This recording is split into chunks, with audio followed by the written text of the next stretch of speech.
NFL, Aaron Rodgers has an offer from the Steelers on the table, but he's yet to accept. Meanwhile, Atlanta has put out feelers to trade Kirk Cousins. Our Jeremy Fowler said that based on conversations he had during last week's NFL meetings, Cousins is, quote, at the very least on the Steelers' radar.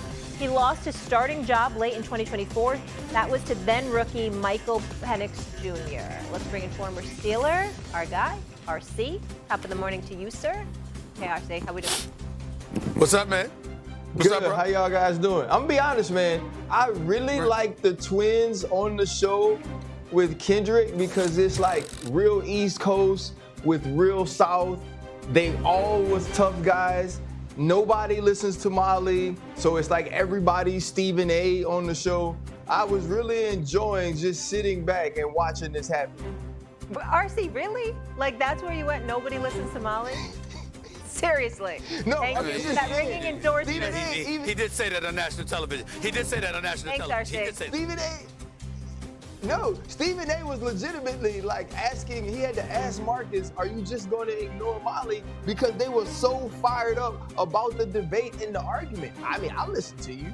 I can't control everybody else. Basketball. I appreciate you. You did Doing me a lot miss of one favors element. this morning. You did miss one element. On first take, not really asking. You know, that's the only thing you got wrong there. But it's okay. It's okay. All right. Essay, I'm going to ask you something right now. Are you good with Cousins as a backup plan to Rodgers as a Steelers fan?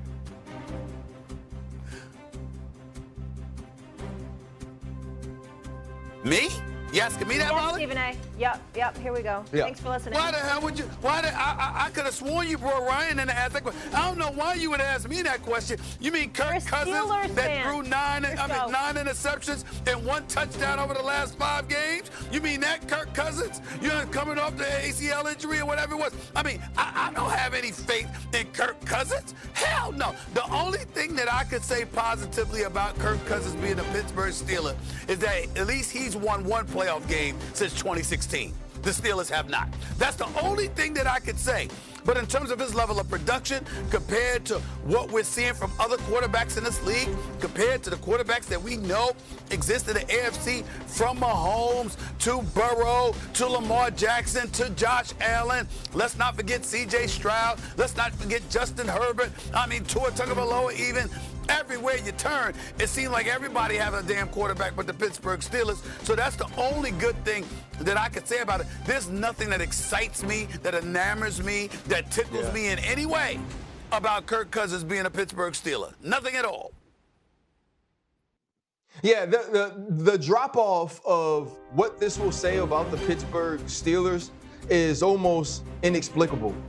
To go from having an opportunity to re-sign Justin Fields, not playing Justin Fields after the start of the season last year, and then ending up in a position where you do nothing this offseason to improve your quarterback room. You go back and get Mason Rudolph, who you've had in the room, who I talk to people in the building, and they say they love Mason, they trust Mason, the locker room loves Mason. I don't care if everybody loves Mason. We could do a reality show. You don't want him as your starting quarterback if you're trying to contend for a Super Bowl. And so now to say that you're waiting on Aaron Rodgers to make a decision on whether or not he'll be your quarterback in 2025 and Kirk Cousins is the backup plan? Clearly, nobody watched Atlanta play last year. The best thing Atlanta did at the quarterback position was draft Michael Penix Jr. 8th overall to be a backup plan to Kirk Cousins. And this is in no way to cast aspersions on who Kirk Cousins has been throughout his career. But after coming off the Achilles injury, seeing the way he can't move, seeing the way he can't put spin or he can't push the football down the field anymore, he won't be an upgrade over Mason Rudolph. And so to me, it's Aaron Rodgers or bust for this team. Stephen A., I agree. say what? I don't have any disagreement. I agree. I don't have any disagreement with that at all. Look, Kirk Cousins has produced during the regular season. Unfortunately, with Kirk Cousins over the years, you found yourself thinking more about his agent than him. You're like, who the hell's representing this guy? Because the guy gets paid. He always managed to get his money. Remember when he had $84 million guaranteed before the market ballooned or what have you? You just found yourself looking at his agent and saying, damn, who's this guy? I might want him to represent me. This brother's something special right here. Whoever the hell this guy is that keeps getting Kirk Cousins his money. But we didn't look at Kirk Cousins' game, particularly in the postseason, and rave about anything. The fact is, really, really nice guy. We saw him walking off the field after the win. You like that? You like that? We saw that kind of bravado. We saw him with the chain on, dancing with the players and all of that stuff when they were winning. We didn't see him doing that the last 5 weeks of that regular season when he nosedived, okay? So it's one of those situations where you look at him and you say, look, he could play, but there's nothing really great about him, and it's far less than great come postseason. Yeah, I got to hit the top of the hour. All I want to know is when is Aaron Rodgers going to make his decision? Like, how long is he going to hold this organization hostage?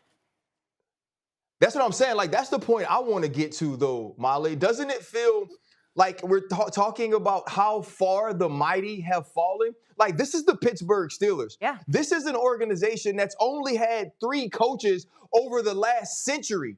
Right? They're the picture of stability. They're the picture of understanding how an organization is supposed to be run. And so to have Aaron Rodgers out here doing podcasts and doing appearances and talking about, no, I won't go to Chicago, or I might be with the team that plays in Chicago, throwing with DK Metcalf. Let's do business as business should be done and find a person to man that quarterback room and find a way to win. Yeah. RC, hold that thought. I appreciate you listening right there. I love Mike Tomlin and what he's done with the Pittsburgh Steelers. Do you think Aaron Rodgers is going to the Steelers? And if he does, do you think it works? I do think that Aaron Rodgers is going to go play for the Steelers. I can't see Omar Khan, Art Rooney, and Mike Tomlin waiting this long or not making any moves to address the quarterback position if they haven't had some sort of indication that he will be there. And this is what I think. I watched him play down the stretch. Aaron Rodgers can still throw the football. Does Arthur Smith have enough around him to make this team a championship contender? Because if they're just 9-8, if they're just 10-7, and they're home in the first round of the playoffs again, it doesn't matter that Aaron Rodgers is there, because they're in the same position year after year, still looking for a franchise quarterback. Sharpe, give Marcus the date that we have our eye on in June. Steelers have a mandatory minicamp June 10th to June 12th. We are May 27th. So I would think that in the next 10 days, the chances are we'll hear something from Aaron Rodgers, because it's hard to imagine that he's going to sign with the Steelers this year and then skip the mandatory minicamp where he'd have a chance to work with his new teammates, his new coaches, new outfits. I think we hear something from Aaron Rodgers here in the next couple of weeks. Or that he doesn't sign by then, right? I mean, you're going to miss absolutely everything in the offseason. All right, the Win Man, one more. Win Man's got a football question. Go. Shefty, how do they give Myles Garrett in Cleveland the biggest contract in the history of defense and then have a 40-year-old or a middle-round rookie quarterback? Make it make sense. Well, they were going to do whatever it took to appease Myles Garrett and to make sure that he stayed there in Cleveland. Amazing how much his tone changed almost overnight, from going from a guy who wanted nothing to do with the Browns to becoming the highest paid defensive player in NFL history. And so they're going through their process. Let's keep in mind, the Browns are positioned next year to have 2 first-round picks in a draft that's going to be rich at quarterback. They may have hit this year on Dylan Gabriel or Shedeur Sanders. We don't know yet. But if they didn't, then they'll be set up next year to get another quarterback. So they're well positioned here for the next couple of years. When you have a player like Myles Garrett,